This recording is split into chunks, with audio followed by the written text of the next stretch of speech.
Ante la censura, el silencio y la desinformación, aquí hablamos claro, con Miguel y Damaris.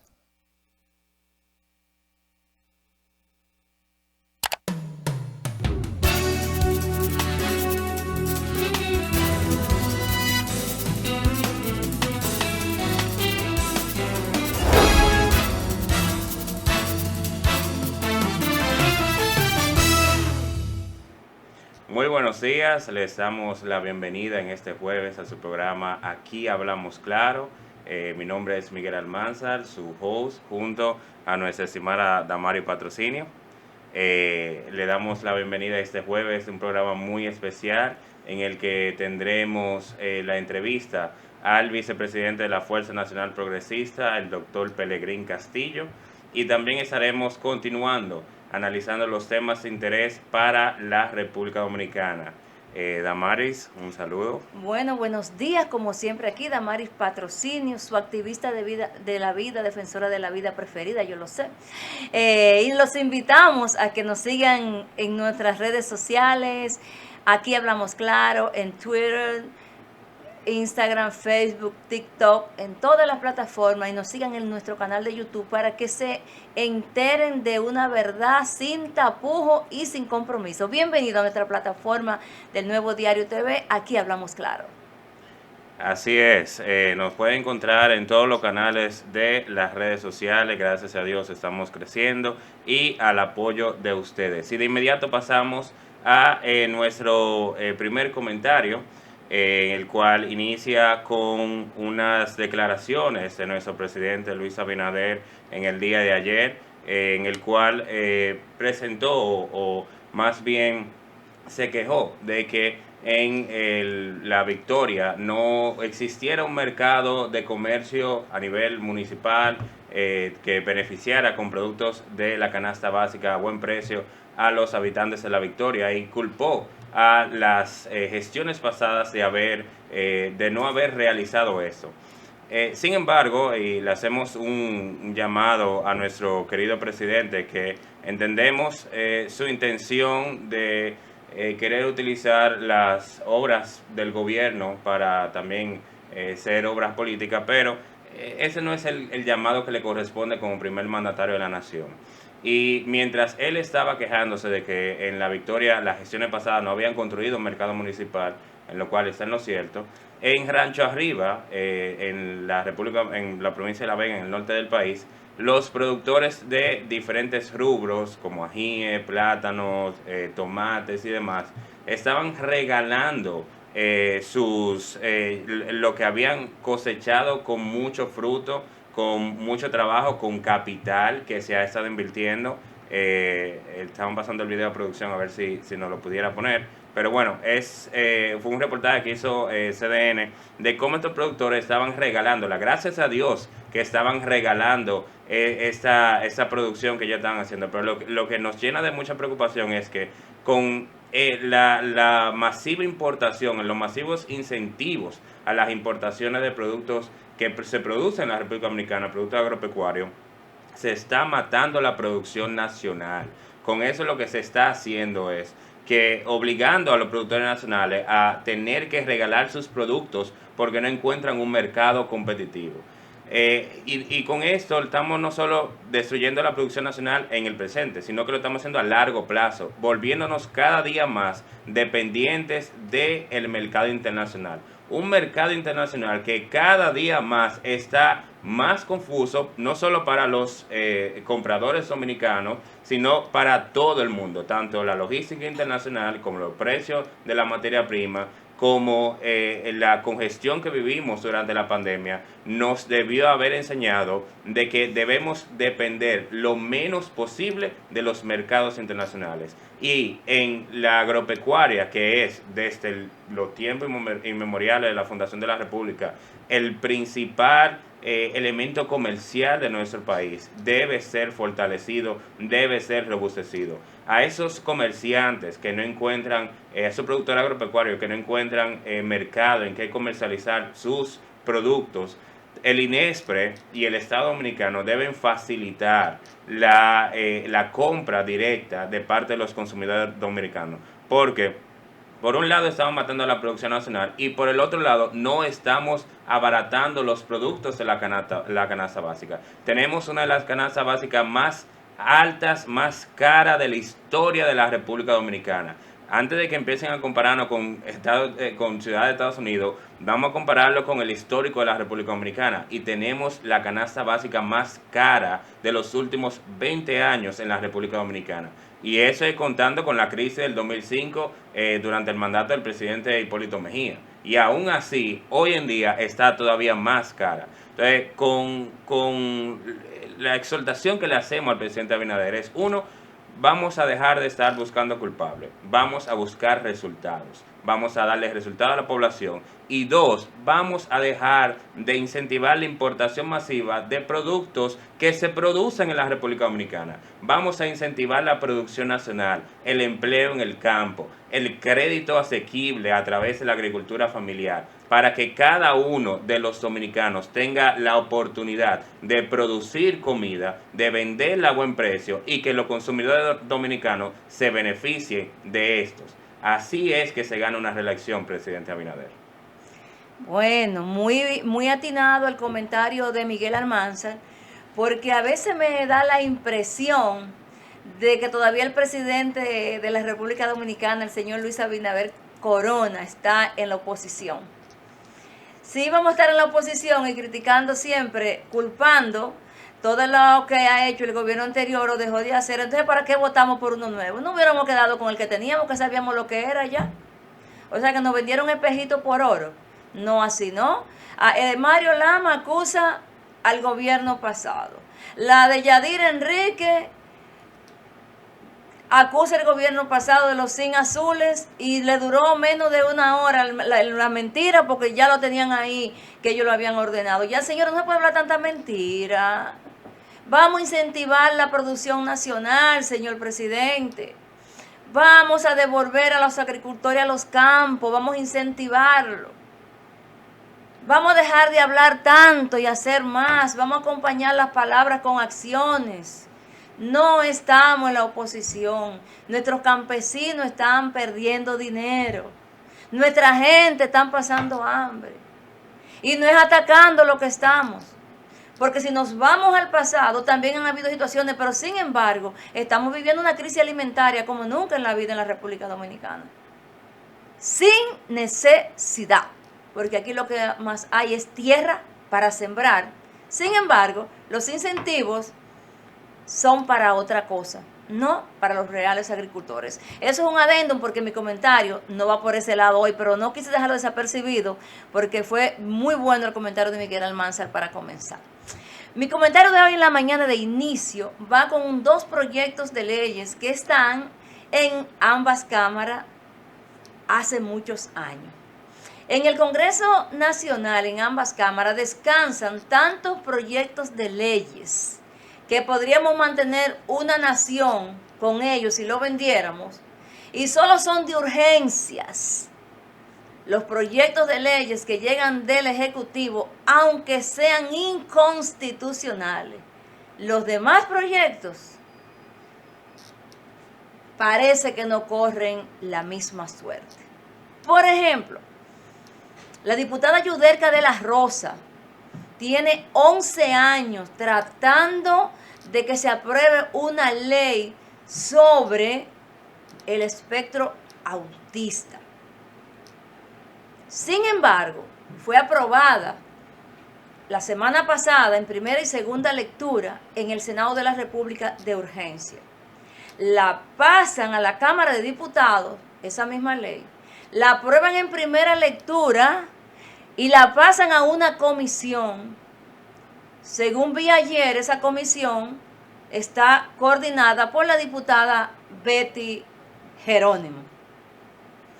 Recordar que la diputada Betty Jerónimo está sometiendo el proyecto de reforma a la ley 1305 sobre discapacidad, que nosotros hemos apoyado en todo eso y estamos de acuerdo. Pero también vamos a recordar que en el Senado hay otro proyecto de ley para anular la ley 1305. Inmediatamente envían ese proyecto de ley del autismo a una comisión. ¿Qué va a suceder? Le van a poner a manosear, le van a poner la mano, le van a poner punto y coma, le van a poner lo que no haya que poner. La van a devolver al Senado y empezamos de cero. ¿Cuántos años más? ¿Cuántos años más Cámara de Diputados, Senado de la República van a seguir con ese jueguito? La aprueban aquí, la mando aquí, la desbarato aquí y la mando allá de nuevo. Lo mismo que está pasando con el Código Penal. Como si fuera una bola de ping-pong las leyes. Sin embargo, tienen tiempo para aprobar de urgencia pública la ley de fideicomiso público, donde estamos perdiendo todas nuestras entidades. Así sí es bueno, ¿verdad? Vamos a hacer un llamado desde aquí al diputado y presidente de la Cámara, mi amigo Alfredo Pacheco Soria, y a los diputados que están bloqueando ese proyecto de ley de autismo que ha sometido la diputada Yudelka de la Rosa desde hace 11 años, para que aprueben ese proyecto de ley. Tenemos que identificar cada uno de esos diputados que están bloqueando ese proyecto. Y créanme que vamos a dar con ellos. Porque no es justo que tantos niños y tantas madres tengan tanto problema. Porque los diputados que fueron elegidos por su provincia para ayudar a resolver los problemas de la provincia, cuando llegan allí, tienen un clientelismo que da pena. Pero no es solo la ley de autismo, lo de la diputada Yudelka de la Rosa. También tenemos el proyecto de ley de lengua de señas de la autoría del diputado Tobías Crespo. Ese proyecto de ley fue sometido en el 2011 por el diputado Tobías Crespo. Señores, ese proyecto de ley se ha aprobado 8 veces. 8 veces lo han sometido en la Cámara de Diputados. Y 8 veces ha sido aprobado por diputados que antes estaban ahí, que ahora son senadores. Pero ¿qué resulta?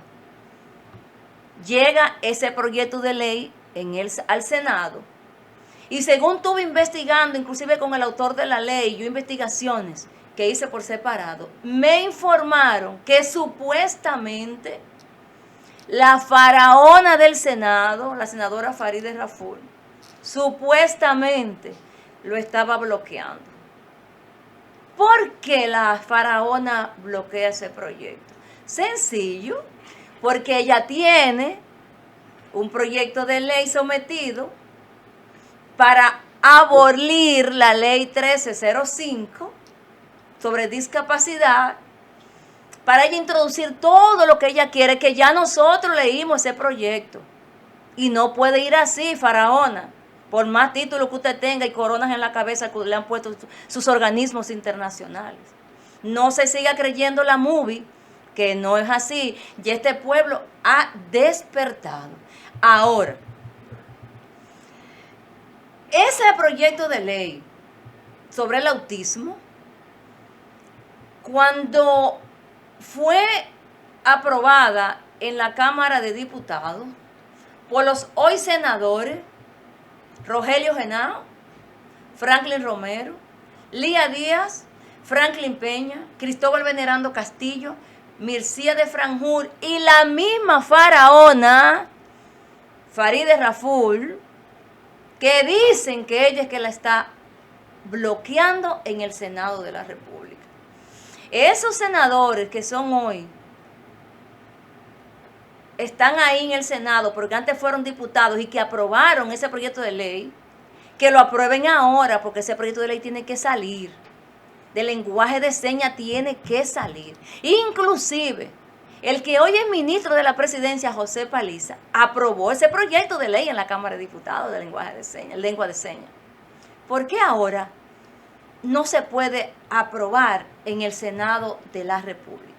Y es bueno destacar que esa ley, ese proyecto de ley fue consensuada por más de 7 organizaciones, incluyendo el Infotec, el Departamento de Educación Especial del MINEL, el CONADIS, la MESIS, las escuelas de sordos que existen en todo el país, entre otras.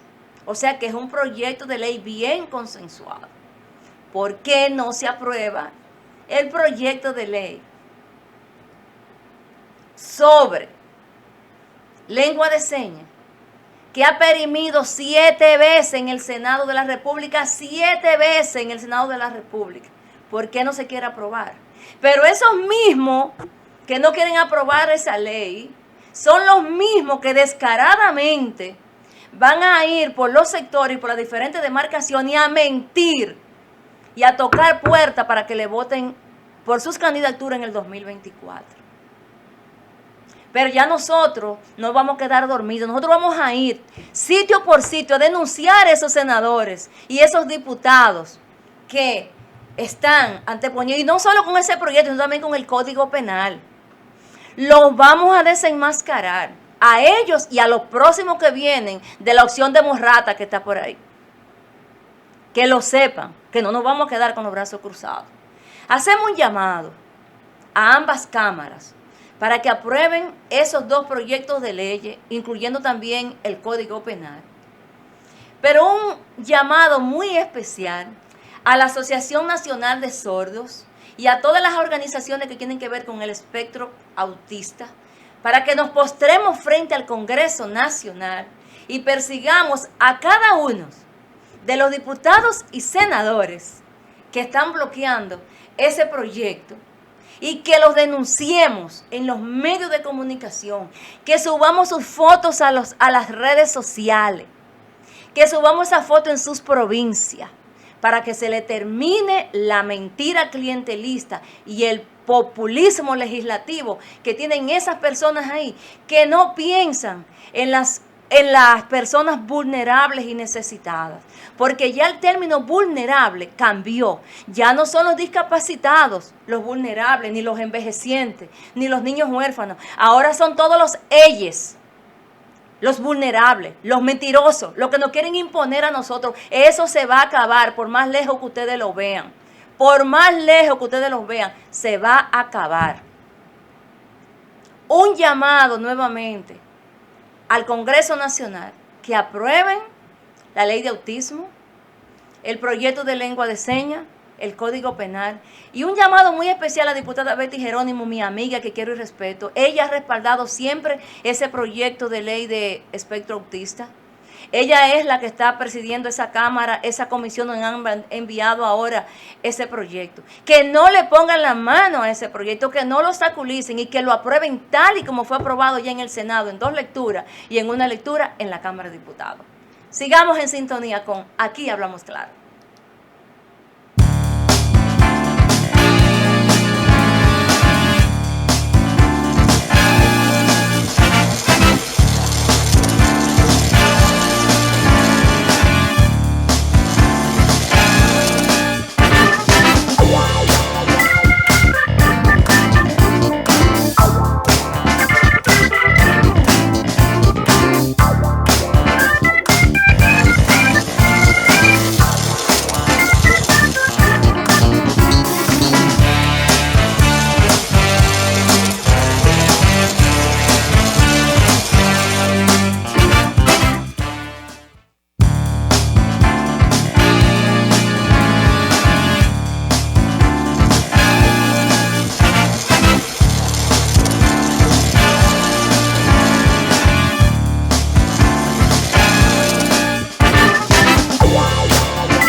Mi colega Miguel Almanzar en la introducción decía que teníamos un invitado súper especial en este escenario, y para hablar con el invitado especial que tenemos, por lo menos necesitamos por lo menos 5 horas, porque es una enciclopedia andante y aún así no agotamos el primer tema, pero vamos a ver todo lo que podemos hablar aquí con nuestro invitado especial, mi amigo que yo quiero y respeto, consulto muchas cosas, la mayoría de las cosas con él.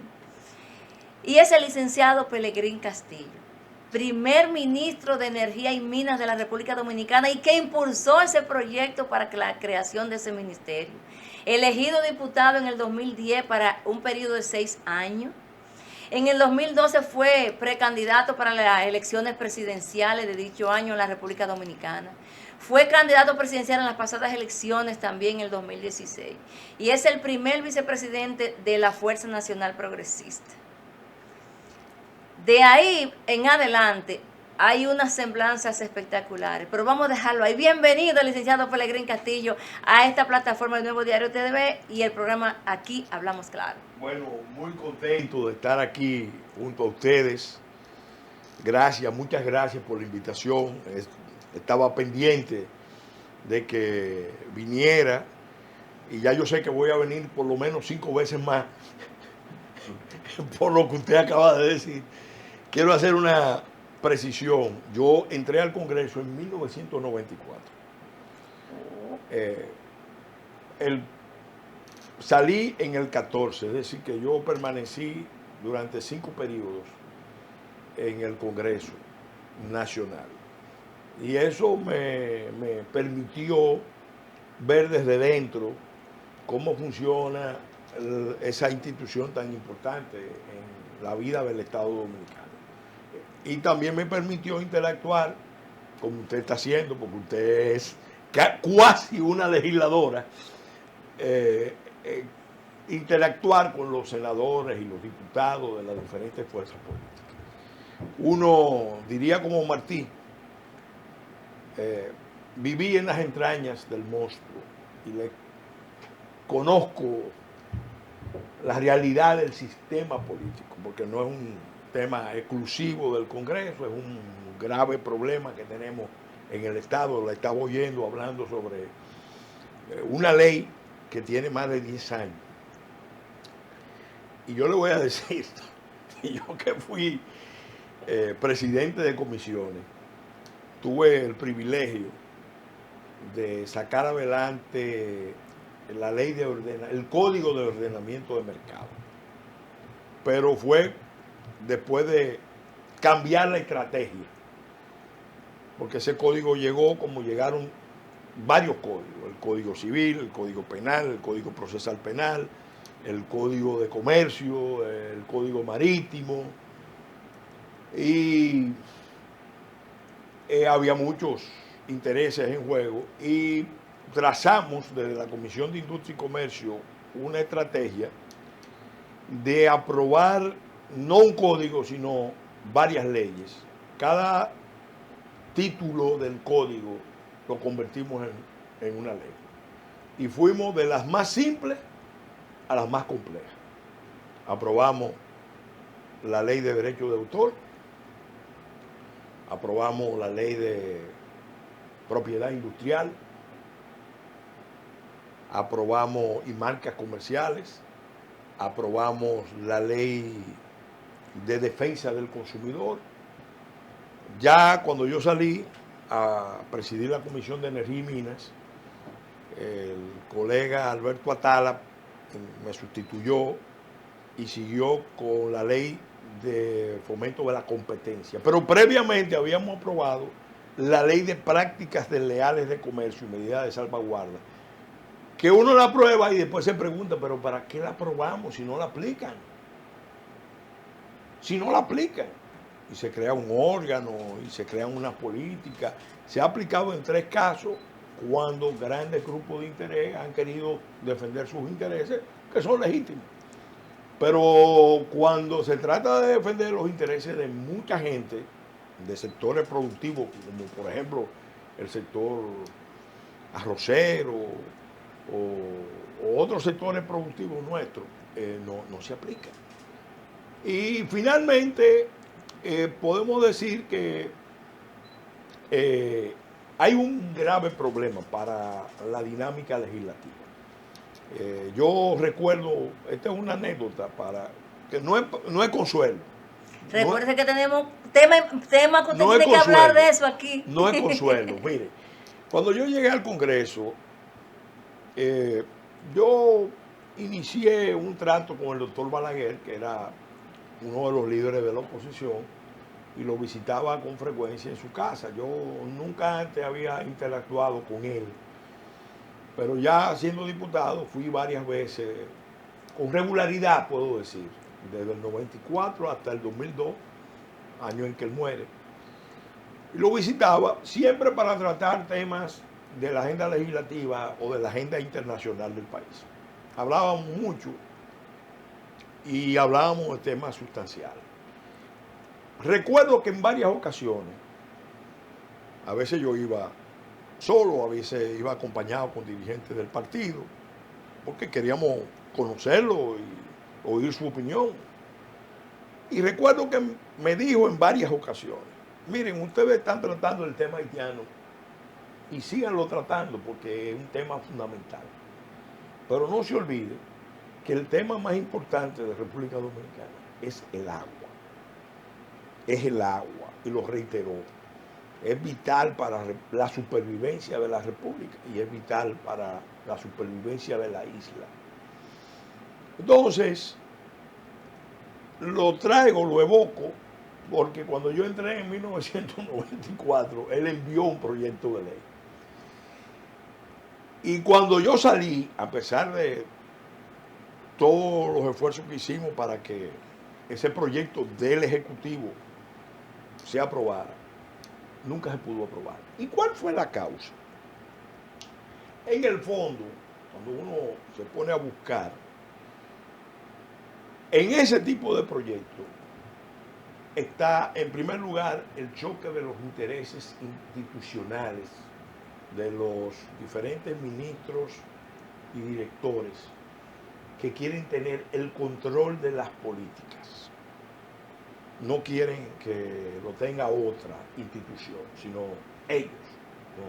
Porque eso es más presupuesto, eso es más personal, eso es más poder, eso es más proyección. Entonces esa lucha de un gobierno disperso, de un gobierno sin un centro unificador, y ahí, de ahí la importancia del liderazgo ejecutivo del presidente, porque cuando hay un presidente que le pone prioridad a las cosas, se unifican las instituciones. Y además, cuando también aparecen ministros que entienden que hay que trabajar juntos, porque no hay el Estado es uno, pero dentro del Estado hay múltiples instituciones. Pero la mayoría de las instituciones no trabajan con un sentido de cooperación, de articulación, de complementariedad con las otras instituciones. Es permanentemente una rivalidad, un choque. Y eso es una de las causas del bloqueo de muchísimas leyes. Por otro lado está el juego de los intereses económicos. Aparece con ciertos proyectos que no quieren que se apruebe una legislación porque entiende que puede ser una carga para ellos, que lo puede perjudicar, y saben bloquear. Que en eso, por ejemplo, del autismo y de discapacidad, un sector económico que siempre está pendiente son el sector de los seguros, porque eso implica una mayor cobertura. O sea que y son sectores que existen en la vida, que hay que... Ellos saben moverse, Sí, no sí. dan el frente, no dan el frente. Miren, yo luché por mucho tiempo por sacar, ahora parece que se aprobó, el Código Marítimo. Sí, sí.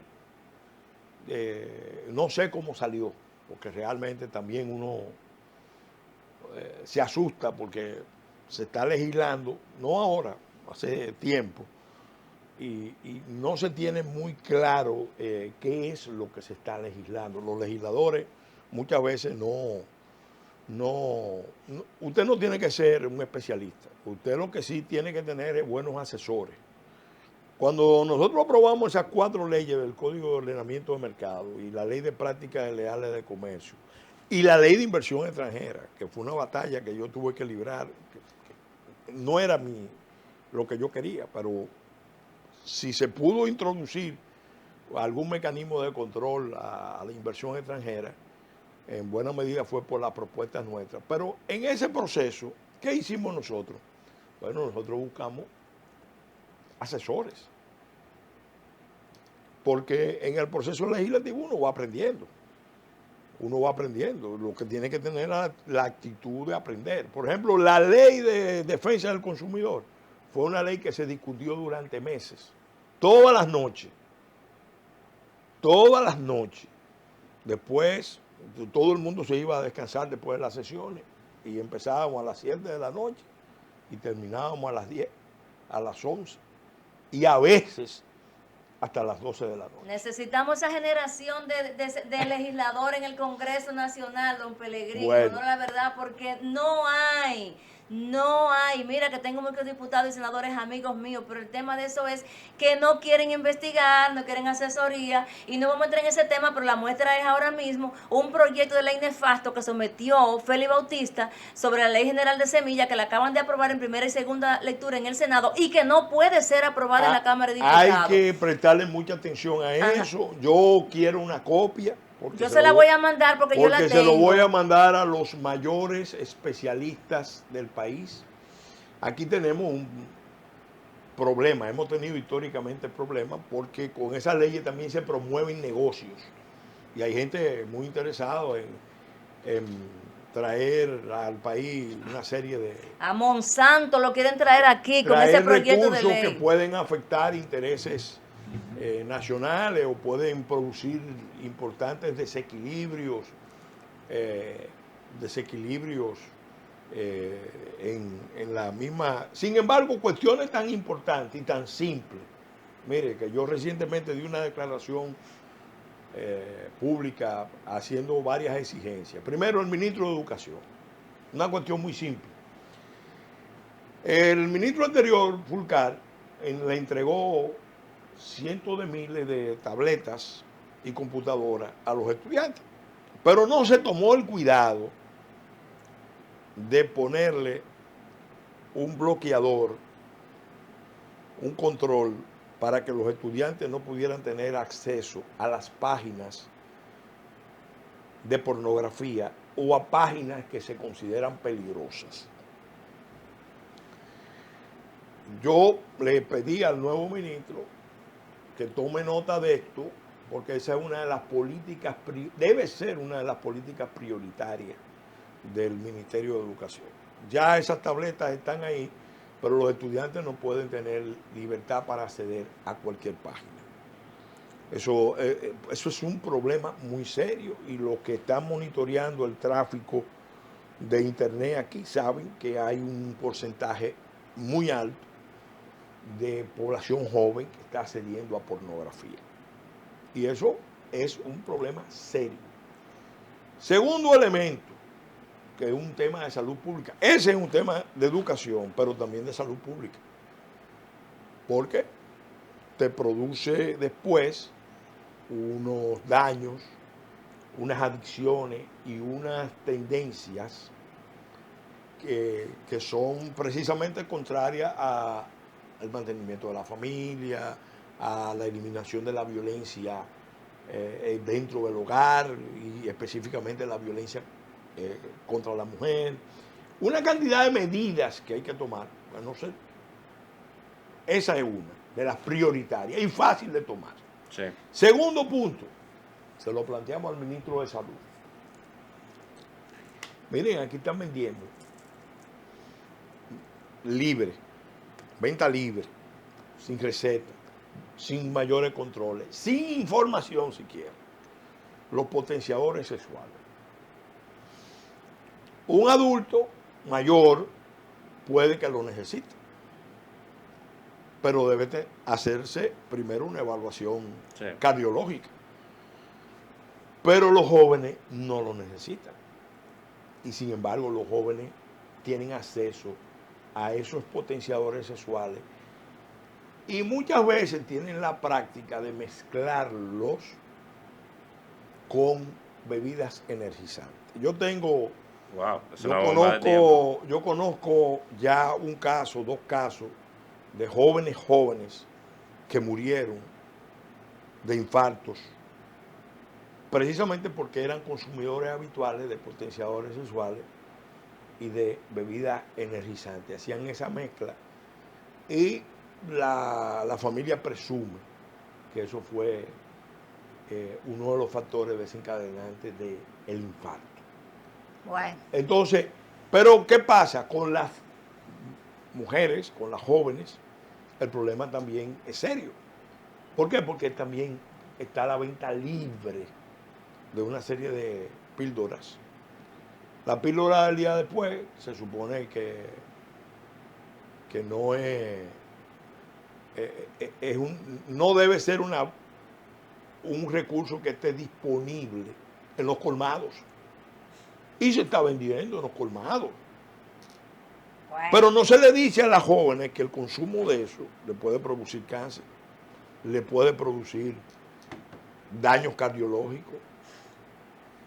Se discute, algunos médicos dicen que no afecta a la fertilidad, otros dicen que sí, que el uso continuo, o sea, una joven que empieza a consumir esa pastilla a los 15 años, cuando tenga 25 años, 10 años de consumo regular de la píldora del día después, para no hablar de otras píldoras que son abiertamente abortivas, terminan provocando esterilidad o una baja fertilización. Entonces, esos problemas, que son problemas de decisión, porque en la ley de consumidor está la pauta para tomar medidas. En la ley de salud, el ministerio está facultado, tiene una serie de prerrogativas para tomar medidas.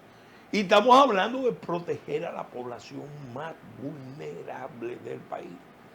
Y además, el futuro del país, porque los jóvenes entre 14 años en adelante entran dentro de ese campo de riesgo y no tienen ni siquiera información.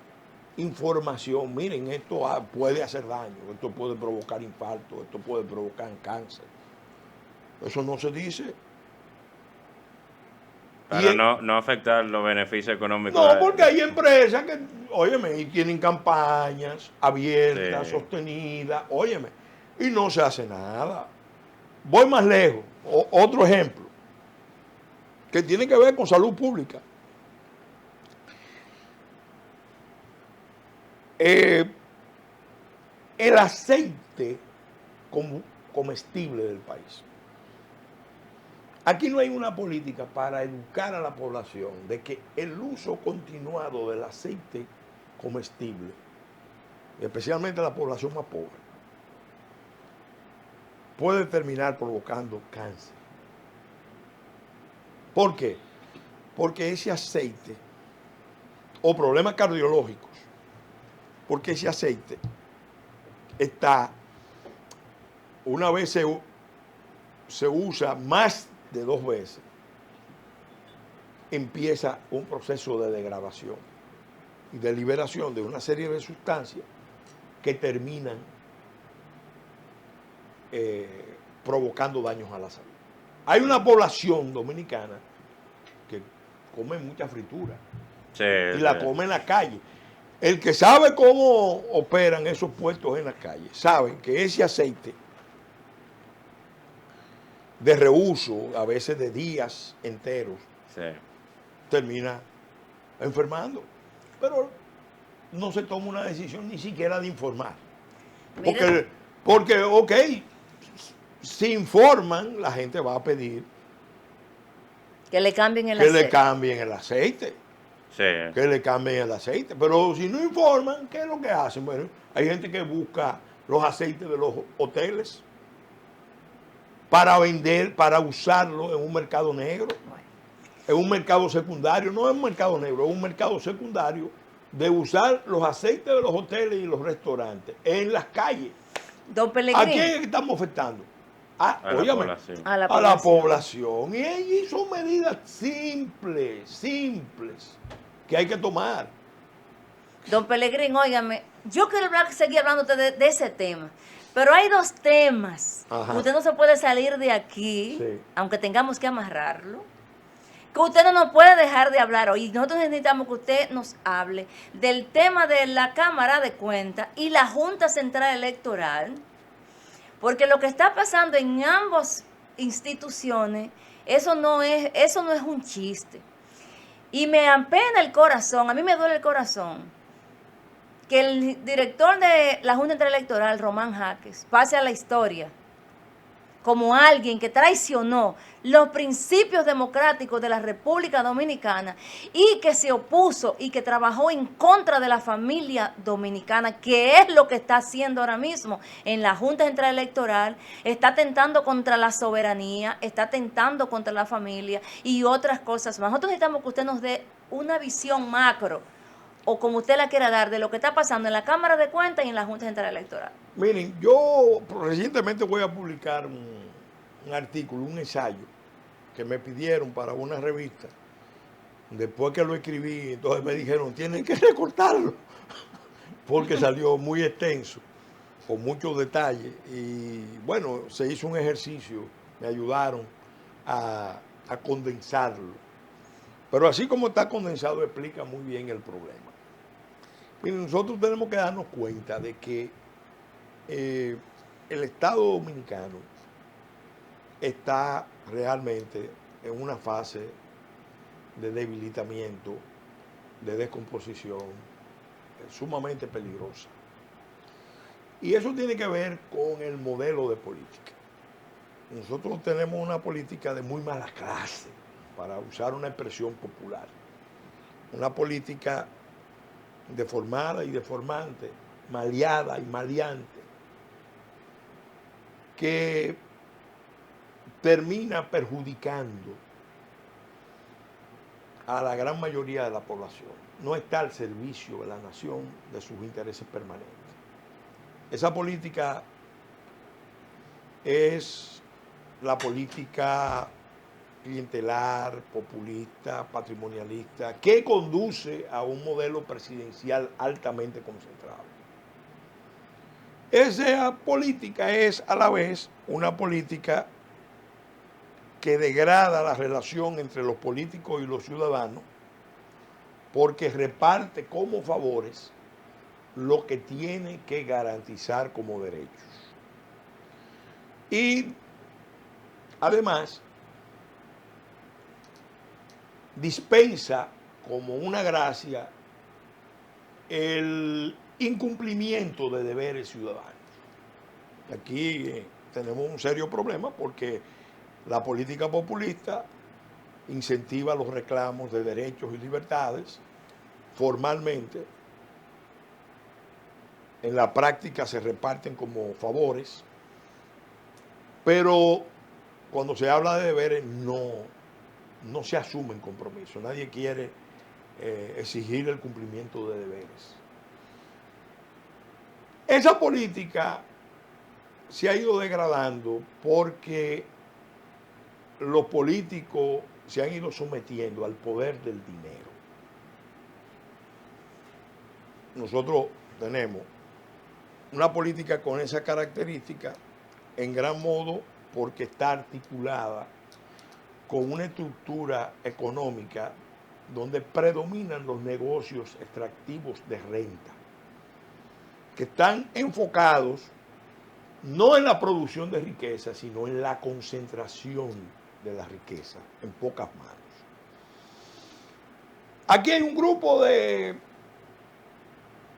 centros de poder, de familias poderosas, de grupos que tienen una visión patrimonial, así como Trujillo tenía una visión patrimonial de la República Dominicana como su finca.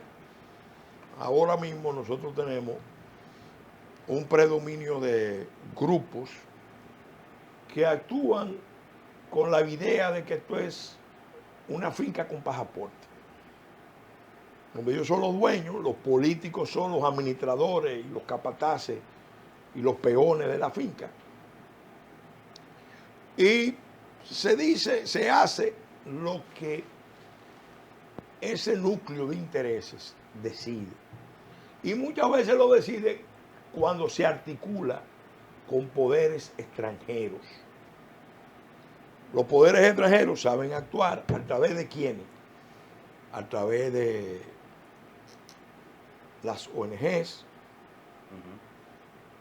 Hay yo he dicho, lo digo en broma, pero o con ironía, más que en broma, hay un partido de la sociedad civil que aparece en todos los gobiernos porque está conectado con las embajadas extranjeras y los organismos internacionales. ¿Qué participación ciudadana qué?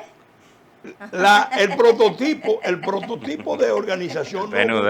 el prototipo de organización no gubernamental que juega ese papel es participación. Don Pero Pelegrín, no es la única. Don no es la Pelegrín, única. pero díganos, yo lo que quiero que usted me Entonces, diga. no, es contextualizando. Tenemos para 5 que- minutos para que nos explique para las dos que cosas. entendamos lo que está pasando en la Junta y lo que entendamos lo que está pasando a nivel de Cámara de Cuentas. Esa situación nos dice claramente que las instituciones se están debilitando y el Estado está corriendo el riesgo de derrumbe. Y las señales más claras ahora en esta etapa de ese proceso de derrumbe son esa crisis en la Cámara de Cuentas, una Cámara de Cuentas recién constituida, no creo que tenga más de 2 años. No, alabada por la senadora del Distrito Nacional como una de las mejores cámaras de cuentas. Esa Cámara de Cuentas ahora mismo está en un proceso de contradicción, de antagonismo, que a su vez es reflejo de la pugna que se está dando en el sistema de partido y en el sistema institucional del Estado, con motivo de los grandes procesos de corrupción que se están aperturando desde la Procuraduría General de la República. Porque hay una relación entre una cosa y la otra. Eso es evidente. Con la Junta Central Electoral hay un problema más serio. Esto que acaba de pasar es uno de los eventos más tristes, más peligrosos, de mayor riesgo para la institucionalidad democrática. A un año de las elecciones, oye, parecería, uno tiene la sensación de que aquí como que se está diseñando todo un sistema de implosión del Estado Dominicano. En Haití ya está implosionado. No va a haber elecciones, por lo menos en la fecha de octubre, que fue la fecha que se fijó, no va a haber elecciones. Se están preparando para el conflicto. La comunidad internacional está atizando el conflicto, quiere que venga el conflicto, con su inacción está estimulando el conflicto. Pero simultáneamente en República Dominicana hay actores políticos poderosos dentro del sistema político que están implosionando instituciones clave. Cámara de Cuentas está implosionada de dentro. Sí. Junta Central Electoral acaba de tomar una decisión que ha dejado boquiabierto a todo el mundo. Pero ya venía tomando una serie de decisiones que han provocado inquietud. Yo fui a hablar con el presidente de la Cámara, de la Junta, un gran profesional, un experto en la materia, y le hablamos del tema del registro civil. Porque es un tema muy delicado. Pero no solamente es el episodio último de la resolución la sobre las reserva y la alianzas, cuota, que es completamente inconstitucional, antidemocrático. Y si es cierto lo que se está diciendo con relación al proceso de toma de decisiones, con relación a ese tema, entonces es más grave. Pero yo voy a esperar que los acontecimientos vayan caminando, no sin dejar de mencionar algo mucho más importante, porque no es la culpa solamente de la Junta y sus integrantes, no, los partidos mayores, miren, Desde Fopredón yo fui presidente hasta el 27 de febrero pasado. Y yo quiero decir que nosotros fuimos al Consejo Económico Social, fuimos al Senado, fuimos a la Cámara de Diputados, fuimos a la Junta, lo discutimos en el ámbito de Fopredón, lo hablamos bilateralmente con la mayoría de los partidos. Los partidos saben perfectamente que hay una serie de tendencias que había que cortar ahora, aunque costara, había que cortar. Y no lo hicieron, no lo hicieron. Y había propuestas de la Junta que eran propuestas de equidad para equilibrar la política, que está profundamente desequilibrada. Y los partidos se pusieron de acuerdo, los tres mayores, para rechazarla. Voy a referirme, por ejemplo, al tema principal del voto preferente. Ujú. Hay mucha gente ahora viendo que hay gente que está en el Congreso, que no tiene calificación, que no tienen preparación, que no tienen entrenamiento, que llegaron ahí por su poder económico. En algunos casos, lícitamente logrado, en otros casos, ya de manera espuria, cuestionable, fruto de una economía canalla o de una externalidad negativa, lo que sea. Bueno, se le hizo la propuesta, miren, eliminen el voto preferente, porque originalmente la intención era corregir un problema que había en el sistema político, que era la manipulación de la lista de candidatos. Pero queriendo corregir un problema, se creó otro mucho más serio. Y ya tenemos las evidencias. Ya, ¿Cuáles son los grandes electores reales del sistema político? Los que están decidiendo aquí. ¿Quién es presidente? ¿Quién no es presidente? ¿Cómo se compone el Congreso? Los ayuntamientos. Aquí son 4 electores en la sombra. En primer lugar, el propio partido de gobierno, que como tiene acceso a los presupuestos públicos, puede hacer lo que se hizo y está ya documentado en el expediente Calamar. Vamos a usar los recursos públicos a mansalva para imponernos en la lucha política interna.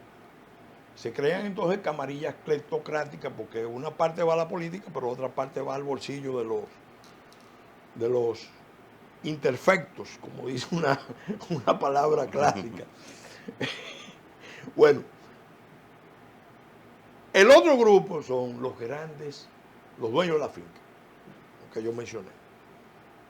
Eso antes competían entre ellos, pero ahora, por una serie de razones también entendibles, han decidido, no, nosotros todos estamos de acuerdo y vamos a crear fondos comunes para decidir quién va, quién no va. Nosotros somos los que decidimos quién va a la presidencia. Bueno. Y lo decidimos en la fase final, con el dinero. Tercer elemento o actor con mucho poder, cada vez con más poder, el crimen organizado y particularmente el narcotráfico y el lavado de activos. Pero hay un cuarto elector, que ya lo mencioné, que opera de manera diferente, porque no es un partido político, pero es más que un partido político, es un suprapartido, el partido de la sociedad civil, que están por encima de los partidos, tienen una agenda que es permanente, pasa de un gobierno a otro y tiene siempre un representante. En el gobierno de Leonel Fernández había unos representantes de esa agenda. En